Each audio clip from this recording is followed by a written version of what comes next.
Gold trusted gold buyers తాకట్టులో ఉన్న బంగారాన్ని విడిపించి ఈ రోజు ఉన్న మార్కెట్ ధరకే కొనబడును. మరిన్ని వివరాలకు సంప్రదించండి 7771077720.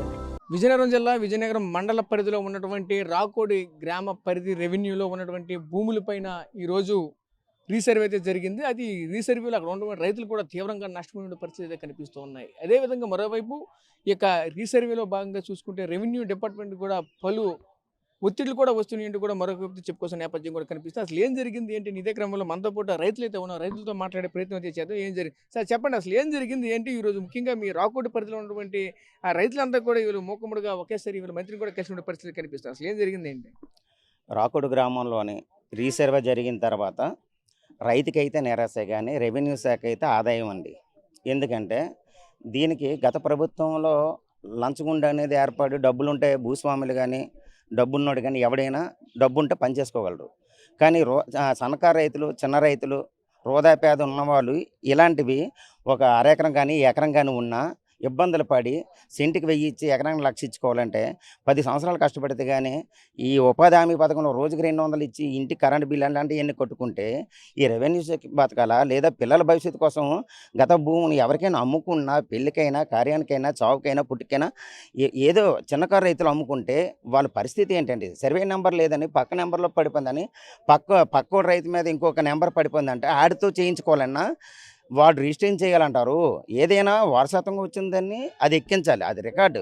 తాతల తండ్రి ఆస్తి కొడుకులు కాకపోతే ఎవరికేంటిది? అలాంటిది ఏం లేదండి. ఇప్పుడు వారసత్వంగా ఉన్నాయి కానీ పట్టా ఉన్న భూములు కానీ చేస్తున్నారు. రెండోది 60-70 సంవత్సరాలు పెట్టి సాగు చేసుకొని అదే భూమి మీద పండిన పంటని అతను జీవనోపాధి కోసం పిల్లల తల్లిదండ్రుల నుంచి, తాతల ముత్తాతల నుంచి చేస్తుంటే దానిది కూడా పక్కోడు కూడా 7 ఎకరాల 70 సెంట్లు ఎక్కించారంటే రెవెన్యూ అధికారులు ఎంత నిర్లక్ష్యం వహిస్తున్నారో అర్థం కావట్లేదు. ఉదాహరణకు మాదే అదే విషయం మీద ఇప్పుడు మినిస్టర్ గారిని కలిసాము, దానికి స్పందించారు. ఇప్పుడు సానుకూలంగాను అది ఎంఆర్ఓ గారిని పిలిపించి మరి మాట్లాడారు. అది ఇమీడియట్గా ఆ పని కూడా చేయమని చెప్పారు. అది మేము మినిస్టర్ గారి స్పందనకి మేడం గారు, ఎమ్మెల్యే గారు, అతిథి మేడం గారు సమక్షంలో ఈ బంగ్లాకు వచ్చి వినతి పత్రం ఇవ్వడం జరిగింది. దానికి సానుకూలంగా స్పందించి ఎంఆర్ఓ గారు కూడా చేసి పెడతామని చెప్పారు. మీరు చెప్పండి, అసలు ఏం జరిగింది అంటే మీ ల్యాండ్ ఎంత ఉంది అక్కడ మీకు ఏం జరిగింది? మీ పొలం అక్కడ పొలాలు అయితే అది అయిపోయింది అండి. రాకోడు సంస్థలో ఇలా రెవెన్యూ సమస్య ఎక్కువ ఉంది సార్.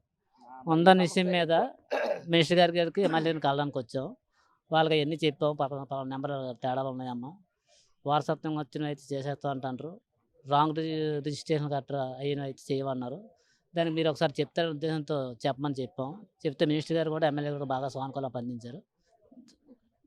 సో చూసాం కదా, ముఖ్యంగా చూసుకుంటే ఒకటే చెప్పుకోసిన నేపథ్యం అయితే కనిపిస్తుంది. ఏదైతే ఈ రాకోడ పరిధి గ్రామంలో ఉన్నటువంటి రైతులందరికీ కూడా ఈరోజు ఒక విధంగా ఈ యొక్క రీసర్వే విధానం అనేది ఒక చేదు అనుభవం అనేది తీసుకొచ్చిన పరిస్థితి కనిపిస్తుంది. ఎందుకంటే ముఖ్యంగా చూసుకుంటే వీళ్ళకి సొంతగా పూర్వం నుంచి వంశపర్యంగా వస్తున్నటువంటి భూములు వేరే వాళ్ళ పేరు మీద వెళ్ళిపోవడంతో పూర్తిగా మళ్ళీ వాళ్ళ నుంచే మళ్ళీ వీళ్ళు భూములు తీసుకోవాల్సిన పరిస్థితి కనిపిస్తుంది. ఇది ఎక్కడ సోద్యం అంటూ కూడా ఒకవైపు రెవెన్యూ అధికారులు కూడా నిందిస్తున్న నేపథ్యం కూడా కనిపిస్తుంది. ఇటువంటి పరిస్థితులు జిల్లా వ్యాప్తంగా కూడా ఇదే విధంగా కనిపిస్తున్న పరిస్థితి కనిపిస్తుంది. దీనిపైన ప్రత్యేక దృష్టి పెట్టి రెవెన్యూ సిబ్బంది అంతా కూడా ఇటువంటి రీసర్వేల ప్రాబ్లం కూడా తీరుస్తారంటూ కూడా మరోవైపు అయితే ఆవేదన చేస్తున్న నేపథ్యం కూడా కనిపిస్తుంది. కెమెరా పర్సన్ నాయుడుతో రాజేష్, RTV, విజయనగరం నుంచి. చరిత్ర సృష్టించినోడు ఇప్పుడు ఆ చరిత్రని తిరగరాయబోతున్నాడు. అబద్ధాల గోడల్ని బద్దలు కొట్టి నిజాలను రాగా మీ ముందుంచబోతున్నాడు. నిజమైన వార్తల కోసం వెంటనే డౌన్లోడ్ చేసుకోండి రా యాప్ని.